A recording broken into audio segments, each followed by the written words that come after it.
తులసి ఆదిత్యుల గురించి వీళ్ళు కొత్తగా నాతో చెప్పాల్సిందేమీ లేదు. వాళ్ళ గుణగణాలు మీకు తెలియనివి కాదు. ఇలాంటి వాళ్ళ మాటలకు విలువనిచ్చి మీ విలువైన కాలాన్ని వృధా చేసుకోకండి. వెళ్ళండి.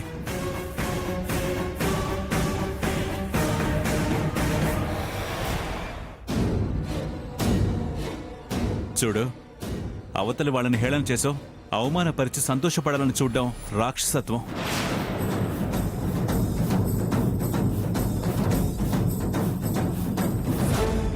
గుణమాల్యం హత్య కన్నా భయంకరమైంది. దాన్ని మించిన పాపం లేదు.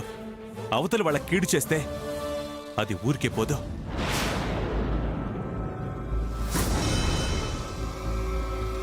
అంతకంతా శిక్ష అనుభవించాల్సి వస్తుంది. చూడు దుర్గా, వాళ్ళు తెలుసో తెలియకో తప్పు చేయొచ్చు. వాటిని నువ్వు సమర్థిస్తే నా పెద్దతనానికి నీ అమ్మతనానికి చిన్నతనం. ఇప్పుడు వాళ్ళు తలదించుకోవచ్చు. దేవుడు తర్వాత జన్మలో తల ఎత్తుకోనివ్వకుండా శిక్ష వేస్తాడు. పదండి, వెళ్ళండి.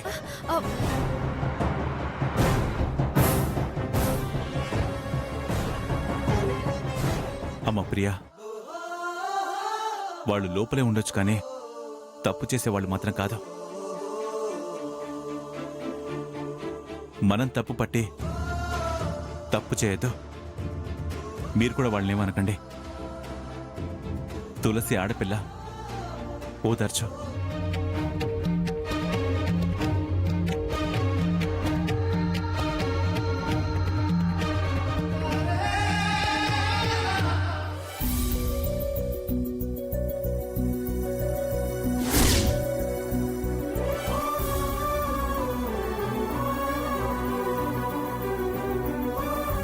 సారీ నాన్న.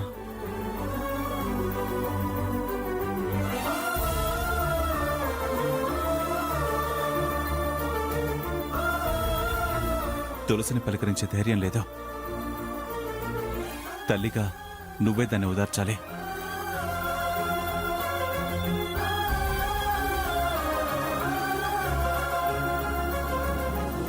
బావా,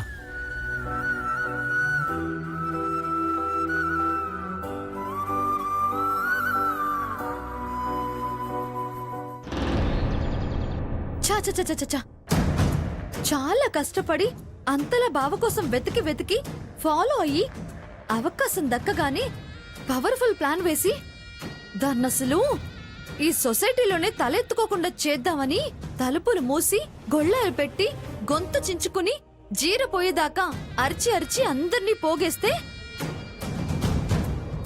అయిపోయింది దాని బతుకు. అంతా చుట్టూ చేరి ఆ తల్లి కూతుళ్ళ మొహాన తుపుకు తుపుకు అని ఉమ్మేస్తారు. చూసి తరించి తలంట పోసుకుని పరమాన్నం చేసుకుని పండగ చేసుకుందామని ఆశగా ఎదురు చూస్తుంటే సరిగ్గా అదే టైంకి సెకండ్ అటు ఇటు కాకుండా మావయ్య వచ్చి గొల్లం మీద చెయ్యి పడితే తలలు పగులుతాయని బెదిరించి తలుపులు తెరవకుండా ఆ దొంగల్ని బయటపడకుండా చేసి దాన్ని బతికించాడు. లేకపోతే ఈ పార్టీకి అది సిగ్గుతో చచ్చేది. బావనొక్కడే అనే పని లేదు, కాస్త నీ దరిద్రం కూడా ఉంది. దరిద్రమా? అదే జాతక దోషం. దానికి తోడు మన దుర్గమ్మొకతి. దుర్గేం చేసిందే? జనం పోగవుగానే తలుపులు తీసేస్తాను అంటే వద్దు వద్దు ఆ ప్రియా సాంబాయిలు రాని అని ఆపిందిగా. తన మాట అనకుండా తెరవ్వే అంటే రెడ్ హ్యాండెడ్ గా పట్టుబడేవాళ్లు, తలో తన్ను తన్ని ఆ తులసిని కొట్టేవాళ్లు. అనాల్సిన మాటలు అనేవాళ్లు, పెట్టాల్సిన గడ్డి పెట్టేవాళ్లు. మనము వార్నింగ్లు ఇచ్చి ఈ వాకిలి వైపు చూడకుండా చేసేవాళ్లం. దాన్ని ఆపడం వాళ్ళకు అవకాశం వచ్చేసింది. అంతలో బావగారు వచ్చారు. అంత తుస్సుమనిపించారు. సినిమా చివర్లో కరెంటు పోయినట్టు అయ్యింది. దోషం అరచేతి మందాన నిన్ను పట్టి దాన్ని రక్షిస్తుంది. అంతా ఏంటుంది చిన్నత్తయ్య? లేకపోతే చేతికి చిక్కిన చేప జారిపోవడం ఏంటి? వలలో పడ్డ పక్షి ఎగిరిపోవడం ఏంటి? బోన్లో చిక్కి బతికిపోవడం ఏంటి? బయటకి లాగుంటే మొహం మాడిపోయి ఉండేది. ఇక వీధిలో తలెత్తుకు తిరగలేకపోయేది. నెత్తురు విరిగిపోయేది. బతుకు పాలిపోయేది. సిగ్గుతో చచ్చేది. బావ పేరే ఎత్తేది కాదు, పెళ్లి మాటే ఎత్తేది కాదు. అన్ని విరవించుకొని అసలు ఊరే వదిలి పారిపోయేది. ఏ పుణ్యమో దాన్ని కాపాడింది. బజార్న పడ్డ దాని బతుకు పైకైంది, కష్టపడ్డ నేను కిందికైపోయాను. ఏయ్, చచ్చి కొడితే పళ్ళు కిందనే ఏరుకుంటూ కూర్చుంటావు. దుర్మార్గ పనిచేసి వెళ్ళి దాక్కుంటావంటే హ్మ్, నిజంగా తులసి పుణ్యమే దాన్ని కాపాడింది. పాపాత్మురాలా. నేనేం దుర్మార్గం చేశాను? నన్ను పాపాత్మురాలా అంటావేంటి? ఏయ్, ఆడపిల్లవైపోయావు.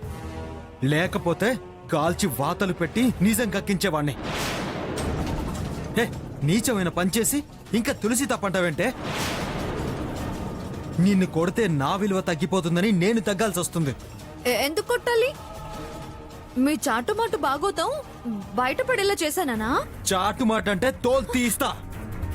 ఏ మే నీట్ గానే ఓపెన్ గానే కూర్చుని మాట్లాడుకుంటున్నాం. ఏ నువ్వే కదే చాటుగా వచ్చి తలుపులు మూసి గొల్లాలు పెట్టింది. వస్తాయి ఏదో చేసి తులసిని సాధిద్దాం అనుకుంటున్నావేమో. నీ వల్లేమీ కాదు, దాన్ని నువ్వు ఏమీ చేయలేవు. అరే బయటపడితే ఏదో జరిగింది అని నువ్వు ఊహించుకుంటే తప్పే అయ్యేది. అదృష్టం చేజారిపోయిందని ఫీల్ అవుతున్నావా? అదృష్టం చేజారిపోయిందని ఫీల్ అవుతున్నావా? అంతే కదా పిన్ని. అందరి దాకా వస్తే నింద వేస్తూ తలో మాట అనేవాళ్ళు. నింద కాదు నిజం మా ప్రేమ అని అందరిలో పసుపు కొమ్ము దాన్ని మెళ్ళో కట్టి బరువు బాధ్యత నేను తీసుకునేవాణ్ణి. బరువు దక్కేది మా పెళ్లి అయ్యేది. చూడు, ఇంకోసారి ఇలాంటి చిల్లర ప్లాన్లు వేయాలని చూస్తే ఇప్పట్లాగా చెయ్యి వెనక్కి తీసుకోను. చితకబాది స్టేషన్కి వెళ్ళి సరెండర్ అయిపోతా. గుర్తుంచుకో. అరే ఆడపిల్లగా పుట్టి మరో ఆడపిల్లని అంతలా నిందల పాలు చేయడానికి అసలు నీకు మనసులా వచ్చిందే? నీలాంటి కుళ్ళు బుద్ధి దాన్ని నాకు అంటగట్టాలని చూస్తుంది మా అమ్మ. చూడు, ఇప్పటికైనా కుదురుగా ఉండు. చింగరి వేషాలు వేస్తే తన్ని తిక్క వదిలించి కృష్ణ దాటిస్తా. జాగ్రత్త.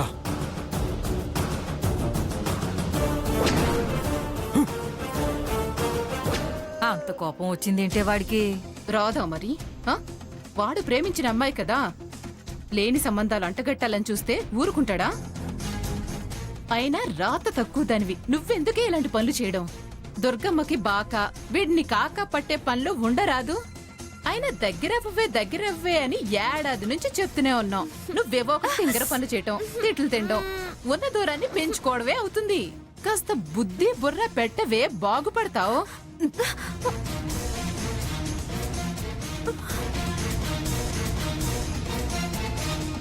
నానమ్మ, ఎందుకు నాకంత ఎదురవుతుంది?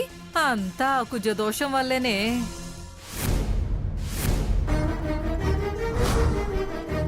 పెళ్లి చేసే గతి లేకపోతే ఇంతకు దిగజారాలా? మగ పిల్లలను బొట్టులో వేడల్లో నేర్పే తప్పుడు తల్లివి నువ్వు. వయసొచ్చిన పిల్లల్ని ఇంట్లో పెట్టి తలుపులు మూసి బయట గడియ వేసి వెళ్లే తప్పుడు తల్లిదండ్రులు మీరు.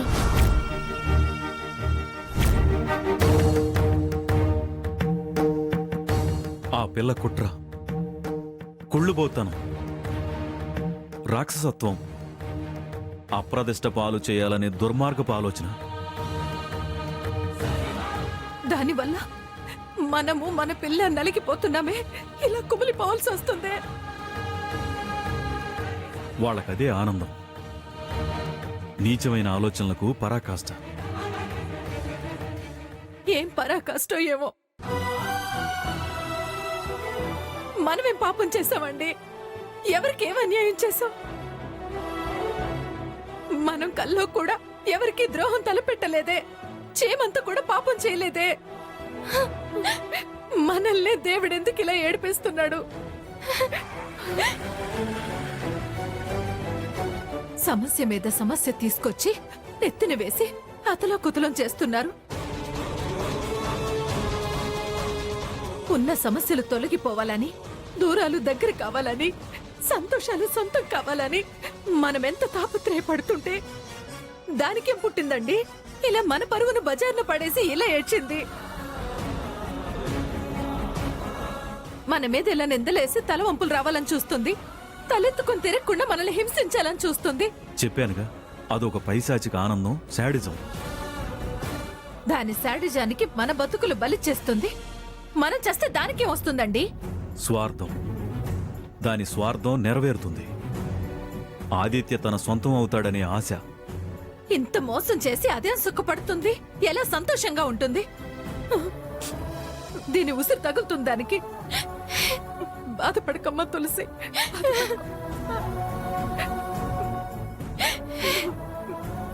ప్రియా, ఏంటిది?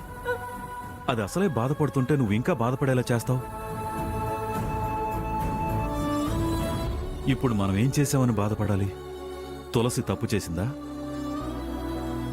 చేసిందంతా వెంకటలక్ష్మేనని వచ్చిన వాళ్ళందరికీ అర్థమైంది కదా. మన తులసి ఎలాంటిదో మనకన్నా జనాలకే బాగా తెలుసు. అది నిప్పు, తప్పు చేయని మనిషి. ప్రపంచం మొత్తానికి తెలుసు ఈ విషయం.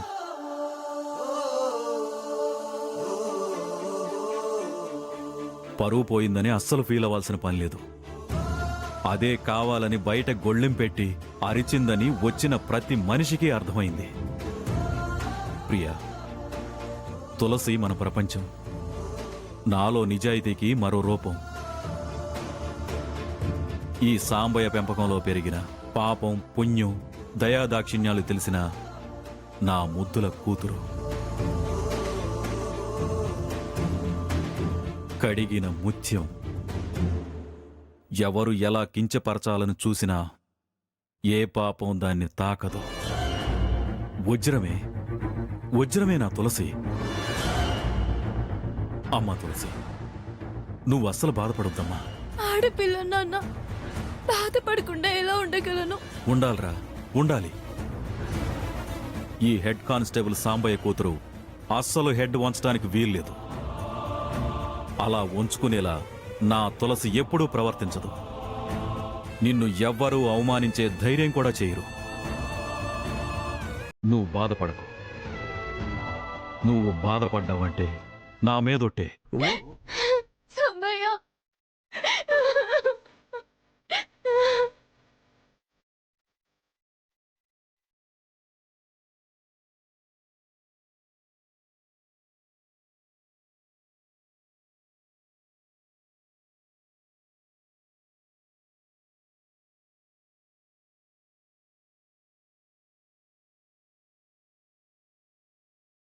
తులసి, ఊరుకోవే.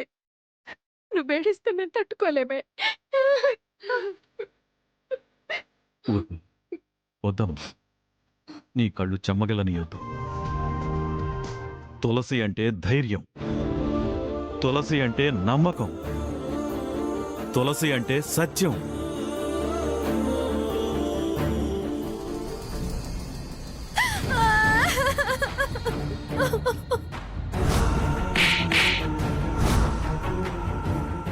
ఈ స్వార్థపరురాల మాటలు, ఈ ఆశబోతు మాటలు విని వీళ్ళని వాకిట్లో నిలేస్తావా?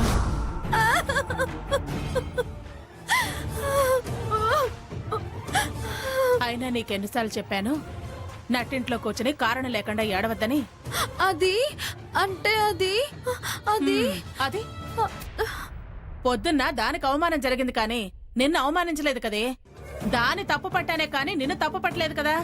దాన్ని రోడ్డు మీదకి లాగాను కదా అని సంతోషించడం మానేసి నువ్వు లోపల గదిలో కూర్చుని ఎక్కెక్కి ఏడవటంలో లాభమేంటి? అది బావా అందరి ముందు నా మీద కోపం చూపించాడు కదా. ఇదంతా నేనే కావాలని చేశానని అంటున్నాడు కదా. మరి అలాంటప్పుడు బావ నన్ను ఎందుకు పెళ్లి చేసుకుంటాడు? అయిపోయింది, అంతా అయిపోయింది. నేను బావని పెళ్లి చేసుకోవాలని ఎన్నో కలలు కన్నాను. అవన్నీ కలలుగానే మిగిలిపోయేటట్టున్నాయి. తెంగరబుచ్చి, బావా నీ మీద ఎంత కోపం చూపించినా నా మాట జవదాటే ధైర్యం చేయడు. ఆయన తులసి ఎవరే? మా ఆయనకి మేనకోడలు. మేనకోడలి పరువు పోతే ఎవరి పరువు పోతుంది? ఆయన చెల్లెలి పరువు. అంటే ఈయన పరువు పోయినట్టే కదా. అందుకనే అది చేసింది తప్పైనా వాడు లోపలే ఉన్నాడు అని తెలిసినా బయటకు ఎందుకు పిలవలేదు? ఎందుకంటే అందరి ముందు ఈయన పరువు పోతుంది అని. ఒక ఏసీపీ తన పరువు కాపాడటం కోసం దాన్ని లోపలే దాచారు. దానికోసం నువ్వెందుకే ఫీల్ అవటం? ఎంత కాదనుకున్నా వాళ్ళది రక్త సంబంధమే. అందుకే ఆయనంత సైలెంట్ అయిపోయారు. ఆ అలసి చూసుకుని వీడు నీ మీద అరిచాడు. వాడు ప్రేమించిన అమ్మాయి మీద నింద పడుతుంది కాబట్టే వాడికి కోపం వచ్చింది. దానికి నువ్వు ఫీల్ అవటం ఎందుకు? ఏడిస్తే సమస్యలు పరిష్కారం కావు. జరిగిన దాంట్లో తప్పప్పులేంటో అని మనం ప్రశ్నించుకోవాలి. దానికి మార్గం ఏంటో అని ఆలోచించాలి. ఇలా ఏడుస్తూ ఉంటే నీ జీవితం కూడా ఏడ్చినట్టే ఉంటుంది. ఇలాగే అది 2-3 సార్లు చేసిందనుకో, దాని చివరికి చీ కొడతాడు. దాన్ని చీ అనేటట్టు నువ్వు చెయ్యాలి. నీ మీద ప్రేమ పుట్టేటట్టు చేసుకో. చేసుకోబోయేవాడు ఏవన్నా భరించాలి. మనల్ని ప్రేమించేవాళ్లు కొట్టినా కోప్పడినా భరించే గుణాన్ని అలవర్చుకోవాలి. లేదత్తయ్యా, నువ్వెన్ని చెప్పినా నాకు భయంగానే ఉంది. బావా నాకు దక్కడేమోనని భయంగానే ఉంది. భయం ఎందుకే? దుర్గమ్మ కాబోయే కోడలివి. నువ్వు ఎంత ధైర్యంగా ఉండాలో చెప్పు. రేపటి నుంచే ఈ దుర్గ రంగంలోకి దిగుతుంది. నువ్వు భయపడవలసిన పనే లేదు. రేపే పంతులు గారిని పిలిపిస్తాను, మీ పెళ్లికి ముహూర్తం పెట్టిస్తాను. నువ్వు ధైర్యంగా ఉండు, సరేనా? అలాగే అత్తయ్యా.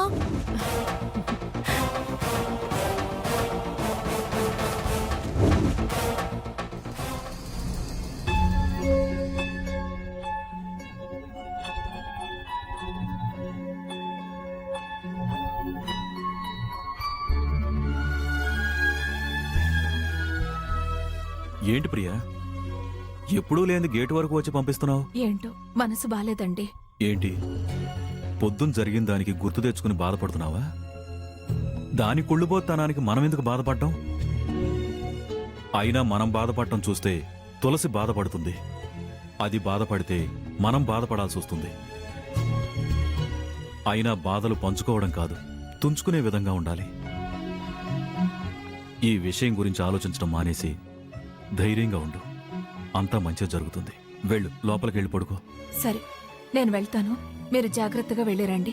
సరే, వస్తాను ప్రియా.